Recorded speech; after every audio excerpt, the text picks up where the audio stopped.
Hallo Freunde! Im Herzen von Montreal, an einem gewöhnlichen Tag, schaute Isabelle aus ihrem Fenster und entdeckte eine Katze in ihrem Garten.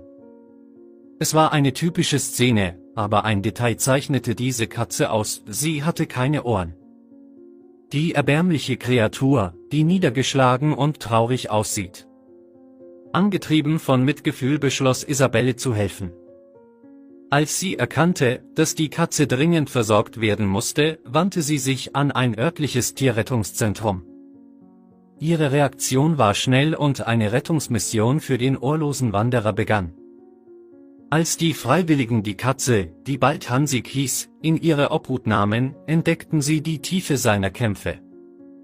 Hansik war jahrelang durch die kalten, unversöhnlichen Straßen gewandert, hatte von karger Nahrung überlebt und eine Vielzahl von Strapazen ertragen. Seine Ohren waren dem Winterfrost erlegen, was zu einer schmerzhaften Infektion und schließlich zum Verlust geführt hatte.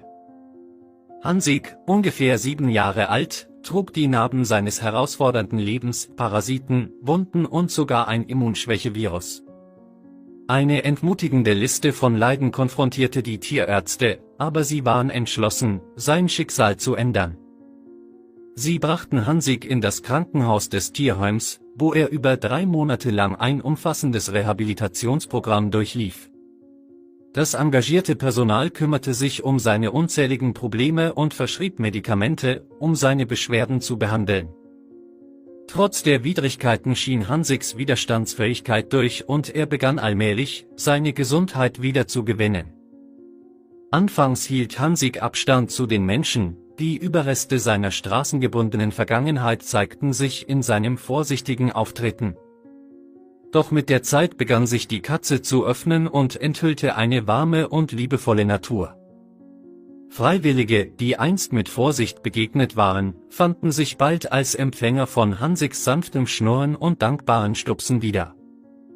Jetzt unter der Obhut von mitfühlenden Menschen waren Hansiks Tage mit reichlich Schlaf, nahrhaften Mahlzeiten und der beruhigenden Berührung menschlicher Hände gefüllt. Es war ein starker Kontrast zu der Einsamkeit, die er jahrelang ertragen hatte. Im Tierheim scherzten sie liebevoll, dass Hansik bereits 8 Leben erschöpft hatte und jetzt sein 9. lebte.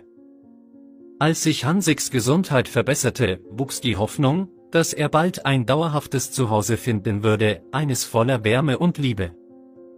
Die einst mittellose Katze hatte genug gelitten, und es war Zeit für ihn, ein neues Kapitel aufzuschlagen. Mit guten Wünschen und zärtlicher Fürsorge blickten die Freiwilligen und Isabelle in die Zukunft und hofften, dass das nächste Kapitel in Hansiks Leben ein Kapitel voller Freude, Trost und Liebe sein würde, das die Wunden seiner unruhigen Vergangenheit heilen würde.